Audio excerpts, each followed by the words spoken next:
I try to be objective with all of my sports coverage, and listen, Jacy Sheldon objectively should be suspended for this play. I just don't know in what world, in what universe you watch that play back and you go, that was a basketball play. She was trying to make a basketball move, especially with all the angles of this. The voices are becoming more audible. Basketball fans worldwide are seeking justice as the discontent reaches a breaking point.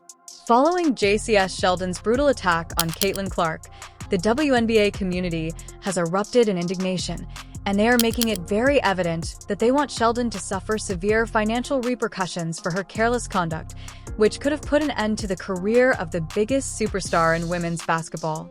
It was clearly targeting Caitlin Clark most of this game, and that is, that comes from a function of, she guarded her in one-on-one situations a lot up the court, and then rolled into a lot of doubles in the half court, but there was talking and chirping all game, and for me, it was punctuated by Caitlin Clark's final play before she came out of the game, where she stares Jacy Sheldon down, she essentially demonstrates, she's like, if you poke me in my eye, I will shoot it in yours. And she crosses her, finds the favorite spot, free throw line extended from the logo area, big fuck you 3 to Jacy Sheldon, yells at the Connecticut bench, yells at the crowd. Her and Jacy Sheldon come back together. Caitlin fires up the audience, basically tells Jacy Sheldon, you are a bum.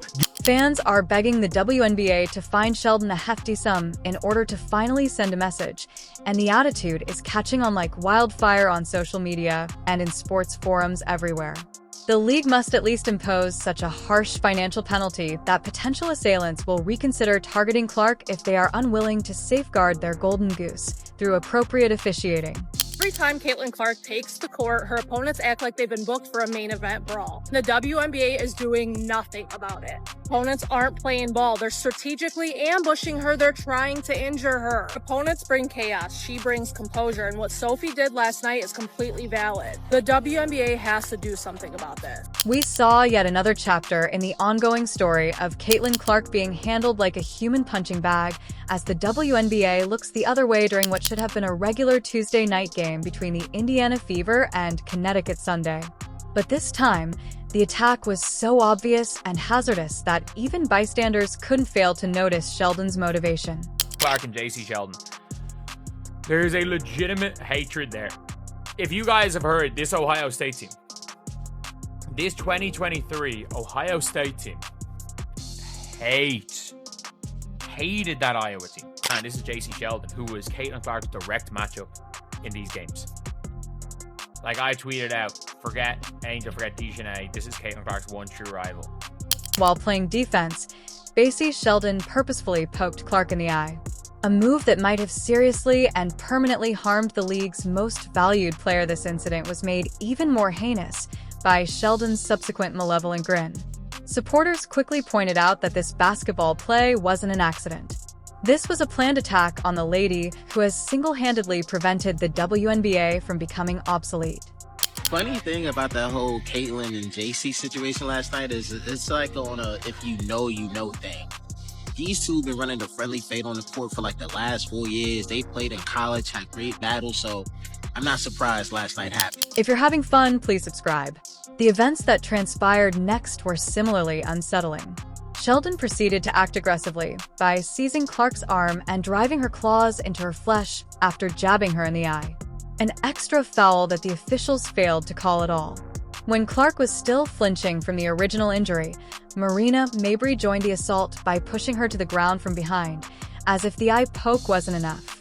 Oh, you know what? I'm just going to be me. I don't go in there trying to predetermine anything. I'm dialed in. I need to focus on hitting my shots, making sure I'm executing the schemes right. I'm not focused on the extracurricular activities. And you know what?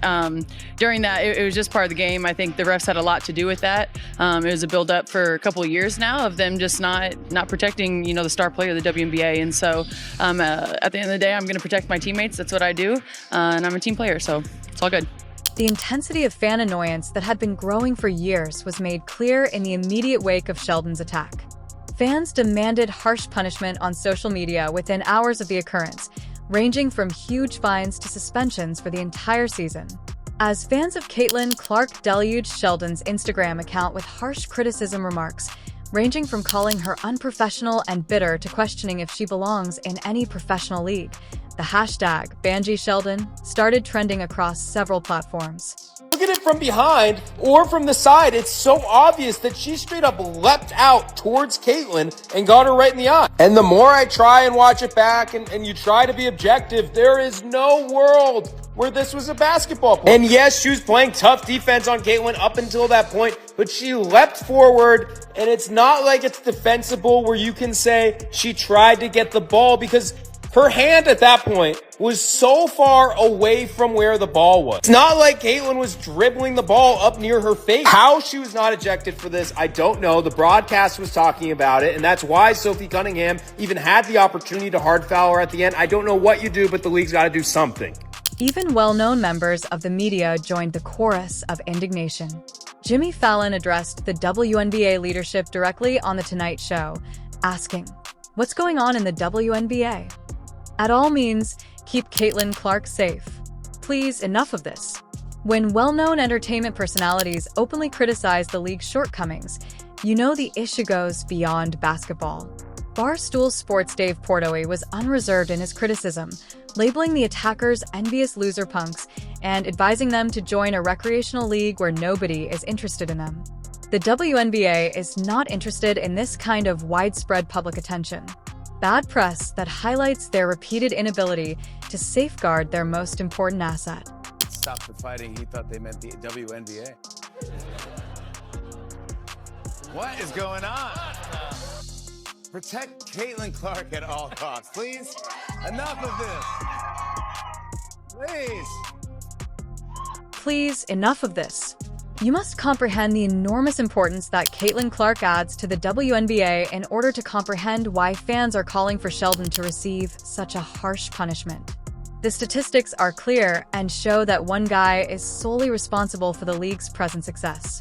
Dr. Ryan Brewer, an associate professor of finance at Indiana University Columbus, claims that Caitlin Clark was in charge of an incredible 26.5% of the WNBA's overall economic activity during her rookie season. To put this into perspective, that means that one player who is only earning $76,535 in her first season was accountable for more than a quarter of the league's financial success. Brewer's 2025 forecasts are even more astounding.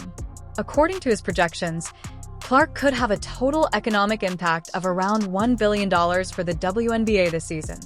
That's $1 billion with AB, which is a huge sum that surpasses the entire prior history of women's professional basketball.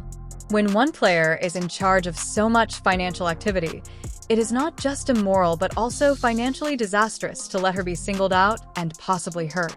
The referees won't protect Caitlin Clark, so listen, bring her to the NBA now. She only has one teammate, and she is the one who will take action. Malice in the Palace activity calls for it, just as yesterday, that you guys should have been flinging hands everywhere. How can you get stabbed in the eye, then thrown to the ground, and then get a technical foul? And why don't any of your teammates want to get up and fight or quarrel? They're just saying things like, "Yo, it's been known that you guys have been targeting Caitlin Clark." I'm even watching now. I'm thinking, hold on, how are y'all letting this? How are y'all not protecting this girl? She is obviously a superstar now, don't you think? However, there are several WNBA superstars, and none of them receive the same treatment as Caitlin Clark. Are you all going to make a mistake and taint the entire number? If you don't have Caitlin Clark in your league, you'd better start acting appropriately based on your ratings and SP. I'm telling you, the WNBA has responded to the Sheldon attack in a very pitiful manner. Sheldon was given a flagrant 1 foul, which entails a $2,000 automatic fine. A $400 fine was imposed when Marina Maber's technical fault was elevated to a flagrant 2. That's less money than most people spend on a great dinner. To put these penalties into perspective, Sophie Cunningham, who at last stepped up to protect Clark, was given 2 flagrant fouls during the game in addition to an additional, unannounced sanction from the league. The message is unambiguous. Defend Caitlin Clark and incur numerous penalties, but attack her and pay $200. The system is entirely outdated. Supporters are not only angry about the insufficient penalty, they are actively banding together to call for reform. Hundreds of signatures have been gathered in a matter of days for several petitions that demand harsher punishment. Everyone agrees. For the seriousness of the offense, the current fine structure is wholly inadequate. Campaigns on social media have emerged with particular needs. Tens of thousands of dollars in fines are being demanded by fans, who contend that anything less than a month's pay is insufficient to serve as a true deterrent.